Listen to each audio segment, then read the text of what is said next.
Sammy here, back again with another interview. I am behind the camera this time, but I'm with WBO world number one, UK world number one, light heavyweight. How are you? Anthony Yarde, how are you? I'm good, how are you? I'm good, thanks. How did it feel? Because it only came out in the last couple of days that you are WBO the world number one and UK world number. How does that feel being number one? It's been out for, I think, a week. Yeah. But I only posted it a couple of days ago, but it feels good. It's part of the progression. It's coming along. And we're in Peacock's gym, which is like a legendary gym, like Lennox Lewis, Frank Bruno, even Floyd Mayweather's done like a workout here. How does it feel making your progression like at this gym where so many legends have been? Well, my focus and my energy is me and my camp, me, Tunde, Ade, Oleyinka. Yeah. Tony Cisse was my amateur coach. He helps out sometimes as well. My stable mate, Bella Ali. That's the team around me. They're the people that work with me, support me every day. So that's where my energy is. And in this gym, there's a very good vibe, like positive vibe, like the chants and everything. Like who started all of that, like the chants and everything like that? Again, I give respect where it's due. Ade Oleyinka, he just always motivated me. He's always been the guy that's been whispering in my ear, saying, "Yeah, we walk with the lions. We eat with the lions. We're gonna alligator. We're gonna take them down to deep waters and drown them. It gets dark where the sharks are. Like little things like that. Always animal related. Animal mentality. You know, Ade's like a big gorilla. He's massive, and he brings that heat and that energy and that mentality to the camp. And lions in the camp. Yeah. That was my thing. He started shouting out loud, lions in the camp. We don't get weak, we get deep. Ade. Turn up, show up, blow up. Ade. He's like an MC when it comes to the gym. Yeah, man, it just comes all natural. Everything you see with us is natural. And you see like most like champions gyms and stuff like that, there's always a good vibe. Like even in Anthony Joshua's gym, like even you saw in Dillian White like having fun, but can turn it on serious. Is that something that's important to you, just keeping it light-hearted, but when it like camp time you get serious as well? Well, I always focus on myself, and I'm always gonna be myself. And you see it in the fields and in the jungle. Lions play. You know, you see the brothers, they play with each other, but when it's time to hunt and it's time to get serious, no one wants to be in the firing line of a lion. And this ain't even no cheesy stuff. This is serious. This is serious business. So that's what you're saying. And well, from the beginning, you did like when you were 16ish, you did athletics. Yeah. With Olympian Tessa Anderson. Tessa Sanderson. Yeah, got you into it. How much of an impact has she brought to you and the way you go away about things? Well, Tessa Sanderson, she didn't get me into athletics. Yeah. I would say I went to first skate school. My sports day was live. Yeah. I've seen sports day nowadays, and I get upset. It's not the same. My sports day was live. First skate school. Our sports day was serious. It was serious, so it was so competitive. Yeah. You know, it had a proper festival spirit to it. We used to have different houses, and every house had a different colour, a different theme. I was Blue House. Blue House, you see it. And literally it was like a festival. I was one of the best in my well, I was the best in my house. Yeah. Yellow house and orange house. So they had all the best people. They had like the football player Jay, they had my boy Etty, they had all the athletic people. Yeah. But I've done 100 meters, I've done 200 meters, shot put, javelin, I've done bare things, jumping from my house. And in our school there was 3 outstanding athletes. Yeah. So people that are good at different things. Myself, 4. A guy named Lay Vincent. He was naturally the fastest guy I've ever seen in my life. And then there was 2 girls, Deborah and what was her name? And another girl, yeah. Yeah. So then there was a thing where every year they'll do a borough thing. So Borough of Newham will face other people. So we got selected for that to run in the borough thing. So we ran in that, and then Tessa Sanderson was at that, or she had recruits or whatever, and then she picked us up. She picked up me and a boy named Lay. She picked up both of us, and yeah, that's how I got into it really. And like she's a legend. She's a massive legend. What other people do you look up to, including and excluding sport, like legends? Looking up to is a word I don't like to use. I don't look up to no one but God. That's just me as a person. But people that have done it before me and people that I respect what they've achieved, there's loads of people. Some of my favourites, even outside of sports, are Will Smith. Yeah. I think his story is amazing. The Rock, Dwayne Johnson, his story is amazing. I'm sounding a bit biased now, like light skin guys. But Oprah Winfrey, amazing story. Mary J. Blige, amazing story. These are musicians. These are, you know, business people. You know, Jay-Z, amazing story. What he's achieved has been amazing. Beyonce, love the woman. Real businessman, the woman knows what she wants. Role model in some senses. Again, Floyd Mayweather in boxing. Yeah. You know, Mike Tyson, I will say, is the reason I got into boxing, or he intrigued me into boxing. There's so much people, man. There's so much different people you see. And you said like your mum didn't want you to do boxing. No, not at all. And then you started at 19, and then you started properly doing it. What was your family and friends' reaction then? Say that again? What was their reaction? Yeah, when you. Well, I started training for boxing when I was 18. Yeah. The first time I ever done any sort of boxing training was when I was around 14, but it wasn't serious. I never thought it was going to be a sport that I was going to get into. I've done it for around 3 months at Leighton Youth. And but I never got in the ring or nothing. I never sparred. Yeah. Never done none of that. When I turned 18, I went to TKO gym, trained with a guy named Tony Cisse, and I said to him that I want to become a world champion. I want to take this sport serious. He looked at me. He looked me up and down and said, "You should be a model," because I had a nice physique. He said, "You should be a model because boxing's a serious game." I was like, "My life's serious." So what you're saying to me don't really matter. And then yeah, like literally now I'm here. My friends and family's reaction was, a lot of my friends, like my close friends, like Jay, he played football at the time. My friend Etty, Skanksy the DJ. A lot of my close friends were saying to me, boxing's always been what you're meant to do. Yeah. I'll be playing football, I'll be shadow boxing on the pitch to warm up. Altercations on the street, people used to, where's Anthony? I was the guy, like, it's not even a good thing, but I had a reputation of knocking someone out with one punch. I was one of the people as well. I always tell my friends, leave it, come, let's go, like, it's long, let's go. But growing up in East London, sometimes you find yourself in altercations with grown men.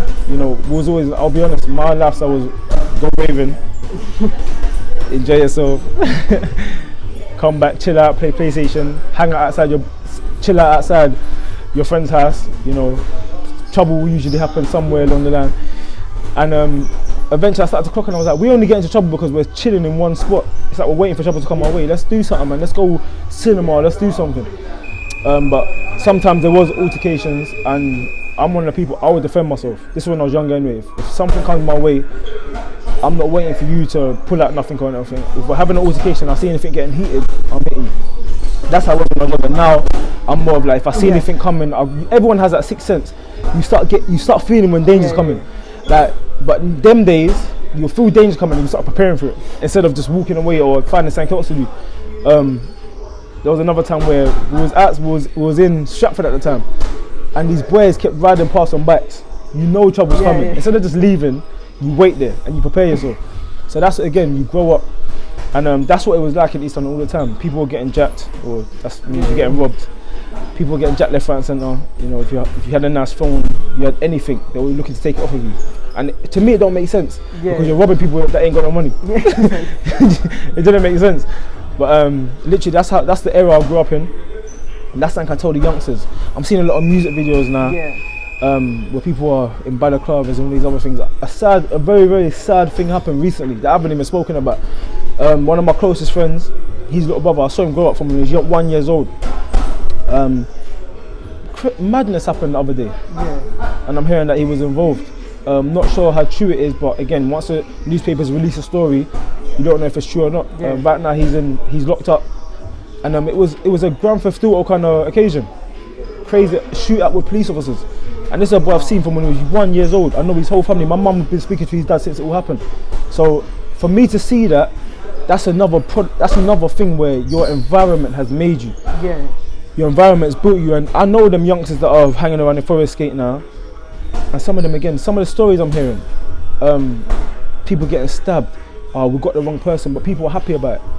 My body count's gone up. I got more points. I've stabbed more people than you have, and that's what these youngsters are boasting about. And when I'm seeing, I'm like, are you not realizing what you're getting into? Like these kind of things don't stop. Yeah. You've killed someone. They're not gonna. How would you feel someone killed someone you know? They're not gonna stop now until they feel revenged, and it carries on. And then what's that? 50 lives wasted. So that's something I see now, and I'm just so upset because now he's probably gonna live the rest of his life in prison. Yeah.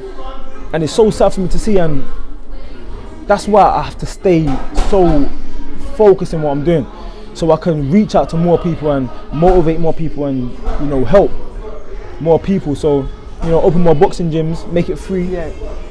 Charity based for kids in areas like this. And again, these are things that motivate me.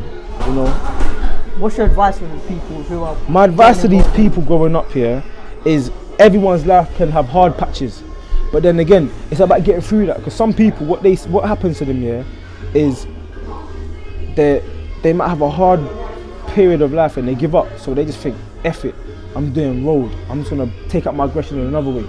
I dare someone to try and come and F with me. So it's like they already attract that. That's what they're attracting towards them, just negativity and bad vibes.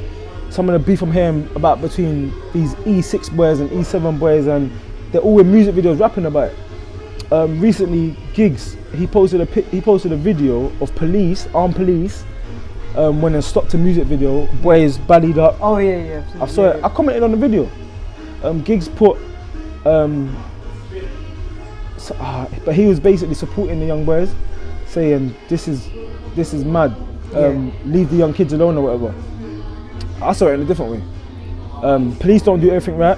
Yeah. And us as civilians and things like, we don't do everything right. And I don't think boys hanging on the corner of a street doing gang signs in a video on camera. Yeah. I don't even know what they're rapping about, but it's obvious. If you're ballied up and you don't want your face to be shown, I know what you're talking about. I don't feel like them kind of things are good either. So the police might not have always the right approach, but sometimes we don't have the right approach. Giggs is from that background. He come up doing the same thing. But at the same time, he's a lucky one to come out. A lot of people that he grew up with and stuff, again, wasn't lucky. They died or went to prison. And again, that's the thing that I see as sad. So I don't ever promote, or I commented saying, but isn't this a big reason for a lot of the killings that are happening nowadays? And then again, 2 days later, that thing happened. They done a music video. The boy that I saw, they were driving around with a gun. Someone saw them and reported it to police, so they got chased by armed police and had a shoot up with police. And this was over a music video, them talking about killing someone else from another area. And they went to find the boys, because they're basically saying we're the ones that did it. So they went to look for I don't even know the whole story, but that was a prime example of what I'm talking about. That's what these boys are doing. They're young boys, 17, 18, some of them are 13 years old, some of them are your age, 14, 15, and they're talking about trying to kill people. They're young people. I didn't find my career until I was 18. I'm 26 now. I didn't know what I wanted to do in my life until I was 18. I got involved in stupidness when I was younger. Yeah. I didn't know where I wanted to go in my life. I got involved in stupidness because I didn't know what I wanted to do. I wanted a lot of money. I wanted to look after my family. I wanted to be rich, but I didn't know what I wanted to do in my life. And that's what a lot of these kids are stuck in. They might want to be rappers. So some of them are good rappers. Yeah, exactly. Some of them are good. You end up listening, you're listening to it, you're like, wow. But then you're like, nah man, the way they're doing it ain't good. Some of them might be, they're talking about their life experiences. For example, someone that I know, Fredo. He lived the life, he's out now. He talks about his past experiences, but he's not that same person anymore. So it's like, I've got a tattoo on me saying, in life we go through different struggles, but how we deal with them makes us who we are. And how you deal with your struggles make you the person you become. Yeah. How you respond to a negative part of your life, it determines who you are inside. How you deal with hard situations, how you deal with good situations. When you do get money, how you deal with it, that's the person you are. How you deal with them experiences or your struggles determine the person you become. And some people are, they're good. They become positive and they do something with their life, and some people don't, and that's the sad thing about it. But there needs to be that thin line between doing the right thing and doing the wrong thing. Is that one of the major factors that motivates you to do what you do? Like Massive. Yeah. Massive. Because again, I grew up in an era where everyone was getting stabbed for no reason. It's still happening now, it's probably worse now. But I grew up in an era where you're just getting jacked on a bus and people are stabbing you just because I don't know where, but that's what people were doing. They were flicking at a knife on you saying, give me your stuff. 9 times out of 10, no one wants to say, I got robbed, so you want to fight back, and then people get stabbed up, and then that beef carries on, and literally, it just carries on. And talking about boxing, you're 16-0. 16-0, 15 knockouts. Exactly. You know. How do you want to be remembered for your career and overall, not only your boxing career, but as a human being? Beast from the East. Lions on the count. When you're boxing, you just have to have a mentality of, I want something, I'm gonna go for it. Yeah. The stages, right now I think I'm coming out of the embryonic stages, as Tunde Ajayi would say. You have your embryonic stage where you're still an egg, you still got time, you still need to fertilize, you still need to grow. And then you come out to the earth, then you got to learn. You got to learn how to walk, learn how to talk. So I feel like I'm getting out of the toddler stage, or should I say, going into teenage years. Yeah. I'll say I'm around 10 years old now. I've learned how to talk, I've learned how to walk, I've learned my mathematics. So there's going to be teenage years, there's going to be adult years, and there's going to be grandparenthood. So you have your children. Again, it's a journey. It's not a thing where a 100-meter sprint and you just run as fast as you can and try and get to the finish line. It's a 400 meters or it's a 1,500 is laps. So you got to take a steady pace, gather as much information as you can on your way around, and keep building. So I'm at the stage right now, as I said, I'm going into my teenage years, and how I want to be remembered. Of course, I want to be remembered as a great. One of the greatest to ever do it. I wouldn't say the greatest because I've got so much respect for people like Muhammad Ali. Yeah. But one of the greatest to ever do it, recognised as one of the best progressive boxers. Someone that defied odds, someone that had such little experience and done amazing things. And right now it's working, so that's why I'm so focused on myself. And to finish off, we'll do like the short questions. Let's go, baby. Right, so, Skepta or Gigs? Oh, Gigs. Chip or Rich 3-2? But in what sense? Like, lyrically, we'll say lyrically. Okay, but lyrically, I don't think anyone's as lyrically good as Rich 3-2. Rich 3-2, yeah, I think but the best. The delivery has to go with Chip. Flow, yeah. So it's a bit different. You can't really give me that question. I know Chip. I just know Rich to say, yo, well gone, but I know Chip. Right, Kojo Fund or Jay Haas? Do you know what? I get them mixed up a lot, so I ain't answering that question. Yeah, okay. So I think a song is one person, but it's someone else. We'll go to the boxing ones. Amir Khan or Kell Brook?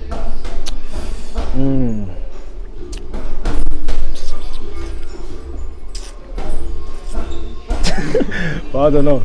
I think if they fight now, I don't know. Tony Bellew or Tyson Fury right now? Tyson Fury? No, but like if they fought. You're mad. Tyson Fury is too big. Yeah, true. Yeah. Tyson Fury is too big. Anthony Joshua or Dillian White? But right now? Probably go with Joshua again right now. On football ones, Neymar or Hazard? Ooh. Right now? Yeah. Based on World Cup, you have to go with Hazard. Hazard ripped up the World Cup. Pogba or De Bruyne? Oof! Different players, but Pogba, he's I see. These are good questions. Yeah. Pogba. Well, Pogba, they won the World Cup. Pogba done his job. Exactly. And finish off, obviously, CR7 or Lionel Messi.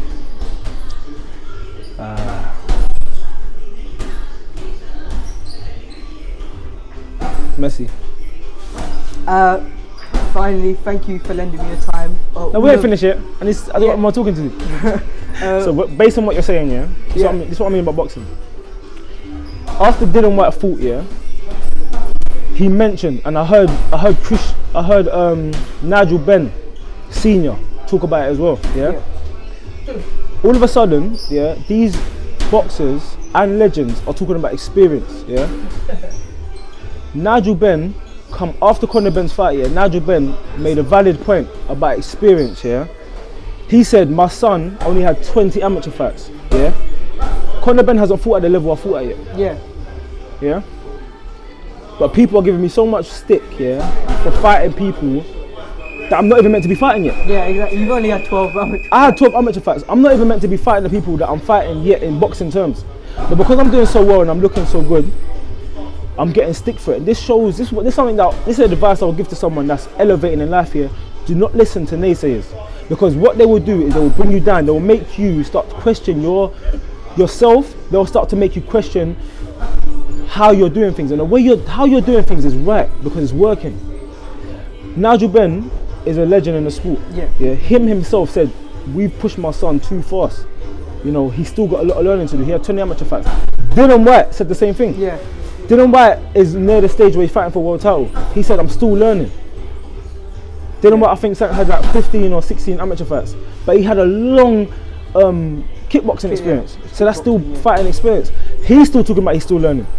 So, Mr. Anthony Yarde, myself, I had 12 amateur fights. That's all the experience I had here in any fighting terms. Because I'm doing things right, there's a lot of naysayers saying, he's fighting nobody. I'm fighting people that have never been stopped before and I'm knocking them out. Yeah. I'm fighting people that have only lost 1 or 2 fights and I'm doing my job, I'm knocking them out. I've had 16 fights and I have 15 knockouts. So the only reason I brought this up here is because there's people out there that are buying into peer pressure or they're doing things that they don't want to do. And I'm talking about not only in boxing terms, I'm talking about football terms, I'm talking about in life, They're doing things they don't want to do to please other people. You don't please other people. And I'm talking to you as well because you're a young man growing up. So even when you're interviewing things and whatever you're doing in life here, people are going to tell you to do things they want you to do, but that might not be good for you. So what you need to do is stick to your guns, work hard and stay focused. When you start listening to the art of people that's nothing to do with you, that's when you fail because they're not on your journey. Signed, sealed and delivered. Yeah, I've got it. Finally, thank you for lending me your time. Thank you. All of Anthony's links will be down in the description. Come on. Remember to watch all of his fights. Keep up because he's going to be a future world champion. Lions in the camp. All of my links will be down in the description below. Remember to subscribe, like the video and all of that. Thank you for listening. See you.